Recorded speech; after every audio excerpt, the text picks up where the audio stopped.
Second grade English से या फिर L2 इंग्लिश से अगर कोई तैयारी कर रहा है उसके लिए ये काफ़ी इंपॉर्टेंट वीडियो है। जेरेंड और पार्टिसिपल में क्या फ़र्क होता है, इसको समझने के लिए इस वीडियो को पूरा देखिए और वीडियो देखने के बाद अच्छे से समझ में आ जाएगा। जेरेंड पार्टिसिपल, जेरेंड जो होता है वो वर्ब के साथ ING लग के बनता है और पार्टिसिपल में अगर बात की जाए प्रेजेंट पार्टिसिपल की, वो भी वर्ब के साथ ING लग के बनता है। दोनों में क्या फ़र्क होता है, जेरेंड नाउन का काम करता है और पार्टिसिपल या तो एडजेक्टिव का काम करता है या फिर वर्ब का काम करता है। ठीक है, आप देखो ही इज वर्किंग हार्ड, तो इसमें वर्किंग वर्ब का काम कर रहा है ना। तो प्रेजेंट कंटिन्यूस की बात की जाए, कंटिन्यूस टेंस में जो ING फॉर्म होती है ना वो पार्टिसिपल होता है, प्रेजेंट पार्टिसिपल। जेरेंड नाउन का काम करता है। अब इसमें आप एग्जांपल से समझो, laughing is a good exercise, हंसना एक अच्छा अभ्यास है। तो ING जब ना, नी, ने के सेंस में आए तो जेरेंड होता है। पढ़ना, लिखना, हंसना, खेलना, जब ये ते हुए, करते हुए, हंसते हुए, है ना, इस सेंस में आए तो पार्टिसिपल होता है। Laughing is a good exercise, हंसना एक अच्छा अभ्यास है, तो हंसना इसमें नाउन का काम कर रहा है, सब्जेक्ट का काम कर रहा है। हंसना एक अच्छा अभ्यास है, हंसने के बाद देखो लाफिंग के बाद वर्ब दे रखी है, सब्जेक्ट का कार्य कर रहा है, जेरेंड है। लाफिंग ही डाइड, हंसते हुए वो मरा। वो कैसे मरा, लाफिंग ही डाइड, हंसते हुए मरा। तो इट मीन्स ये ही को इसकी क्वालिटी बता रहा है, इसकी विशेषता बता रहा है। लाफिंग, हंसते हुए वो मर गया। नाउन प्रोनाउन के साथ जब ING फॉर्म आती है तो वो प्रेजेंट पार्टिसिपल यानी कि पार्टिसिपल एडजेक्टिव का काम करती है, तो उसे प्रेजेंट पार्टिसिपल कहते हैं। पार्टिसिपल एडजेक्टिव का काम करता है या फिर वर्ब का काम करता है। ये दोनों इजी थे, थोड़े मुश्किल एग्जाम्पल आगे आएंगे। ही सक्सीडेड बाय वर्किंग हार्ड, वो हार्ड वर्क करने से सफल हुआ। अब इसमें कोई सोचे कि सर इसमें सेंस से तो पता नहीं चलता। आप ये देखो कि प्रेपोजिशन आ गई ना, प्रेपोजिशन के बाद ING फॉर्म जेरेंड ही होगी। मैंने लिखा हुआ साइड में, प्रेपोजिशन के बाद कोई भी ING फॉर्म हो वो जेरेंड ही होगी। ठीक है, जेरेंड का काम करती है। आई सा हिम डाइंग, मैंने उसे मरते हुए देखा, प्रोनाउन के साथ उसको मरते हुए देखा। कैसे देखा, हाउ का आंसर देता है ना, तो एडजेक्टिव का काम कर रहा है। डाइंग मरते हुए प्रेजेंट पार्टिसिपल है, इसमें जेरेंड नहीं है। ही स्टॉप्ड राइटिंग, उसने लिखना बंद किया। लिखना, अब राइटिंग है, ठीक है, वर्ब के साथ राइटिंग है। ही स्टॉप्ड, उसने क्या बंद किया। क्या का आंसर हमेशा वर्ब प्लस वट का आंसर नाउन ही होता है। वर्ब, स्टॉप्ड, उसने बंद किया। क्या बंद किया, क्या का आंसर क्या आ रहा है, राइटिंग, लिखना। तो क्या का जो आंसर आता है वो नाउन का ही कार्य करता है ना। ठीक है, जब अपने नाउन क्लॉज, नाउन फ्रेज ढूंढते हैं तो कैसे ढूंढते हैं, वर्ब प्लस वट का जो आंसर दे वो नाउन होता है, नाउन फ्रेज होता है, नाउन क्लॉज होता है। तो राइटिंग, लिखना। टेकिंग हिज गन ही रेन आफ्टर मी, तो उसकी गन लेते हुए वो मेरे, उसकी गन साथ में लेते हुए वो मेरे पीछे दौड़ा। Taking his gun, taking his gun, ठीक है, प्रेजेंट पार्टिसिपल का काम कर रहा है, इसमें पार्टिसिपल एडजेक्टिव का काम कर रहा है, तो ये पार्टिसिपल है। A rolling stone doesn't get moss, gathers no moss होता है वैसे। रोलिंग स्टोन, कैसा पत्थर, तो एडजेक्टिव का काम कर रहा है। हाउ का जो आंसर देता है वो एडजेक्टिव होता है ना।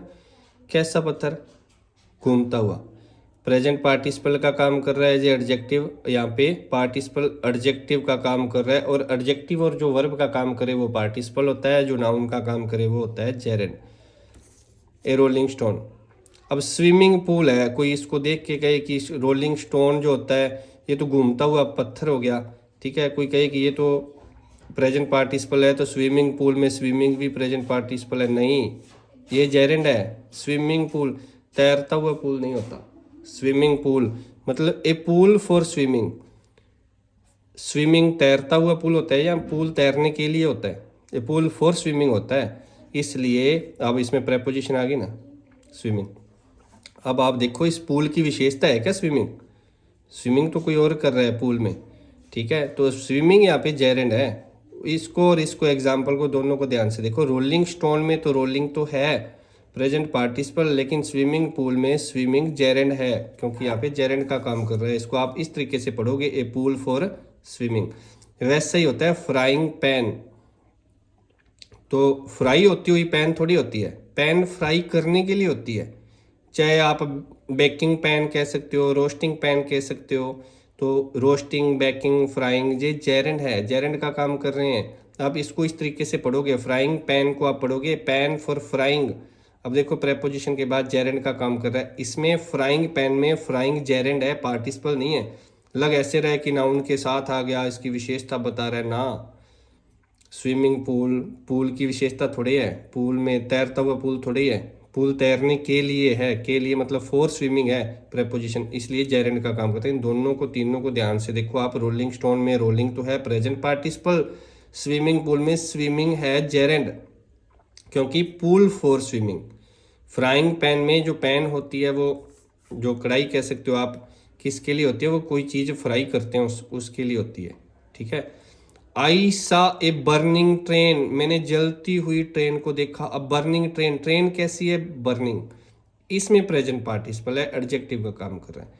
जब उस नाउन के बारे में ही वो वर्ड यूज किया जाए, उसकी विशेषता बताए, फिर तो वो एडजेक्टिव का काम करता है, फिर तो वो है प्रेजेंट पार्टिसिपल, ठीक है।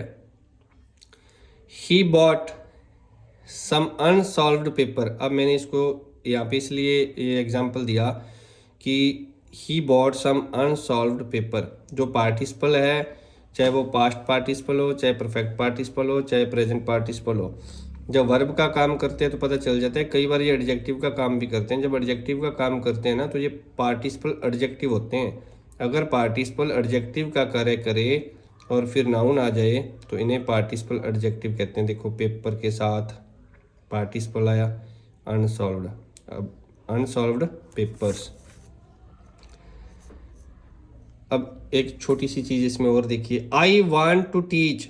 अब इन्फिनेटिव की बात की जाए, इन्फिनेटिव, और एक होता है सिंपल इन्फिनेटिव, एक होता है जेरेंडियल इन्फिनेटिव, ठीक है। आई वांट टू टीच, मैं पढ़ना चाहता हूँ, मैं क्या चाहता हूँ, वर्ब प्लस वट, मैं क्या चाहता हूँ। टू टीच तो सिंपल इन्फिनेटिव है, ठीक है। सिंपल इन्फिनेटिव वट का आंसर नाउन का कार्य कर रहा है, आई वांट टू टीच, यहाँ पे नाउन का कार्य कर रहा है टू टीच, सिंपल इन्फिनेटिव है। आई केम टू टीच, यहाँ पे एडवर्ब का कार्य कर रहा है। This is the bat to play, ये एडजेक्टिव का कार्य कर रहा है। जब टू इन्फिनेटिव एडवर्ब और एडजेक्टिव का कार्य करे तो उसको बोलते हैं जेरेंडियल इन्फिनेटिव। जब नाउन का कार्य करे तो इसको बोलते हैं simple infinitive. Verb plus what का जो आंसर दे वो नाउन होता है, वर्ब प्लस वाई का आंसर दे एडवर्ब होता है, वर्ब नाउन के साथ इन्फिनेटिव आ जाए तो एडजेक्टिव होता है। मतलब एडवर्ब और एडजेक्टिव का कार्य करते हैं वो तो होते हैं जेरेंडियल इन्फिनेटिव, और जो नाउन का कार्य करते हैं इन्फिनेटिव वो होते हैं सिंपल इन्फिनेटिव। इन्फिनेटिव किसको बोलते हैं, टू इन्फिनेटिव, टू के साथ वर्ब लगती है, सिंपल सी बात है। तो आई थिंक ये टॉपिक आपको समझ में आ गया होगा। इन चीज़ों को थोड़ा ध्यान से देखना, ठीक है। पहला काम तो ये होता है कि ना, नी, ने के सेंस में आप देखो जेरेंड पार्टिसिपल का पता चल जाता है। फिर भी अगर नहीं पता चला तो इतना ध्यान रखना कि नाउन का कार्य कर रहा है या फिर वर्ब या एडजेक्टिव का कार्य कर रहा है। वर्ब या एडजेक्टिव का कार्य करता है वो तो होता है पार्टिसिपल, नाउन का कार्य करे वो होता है जेरेंड, ठीक है।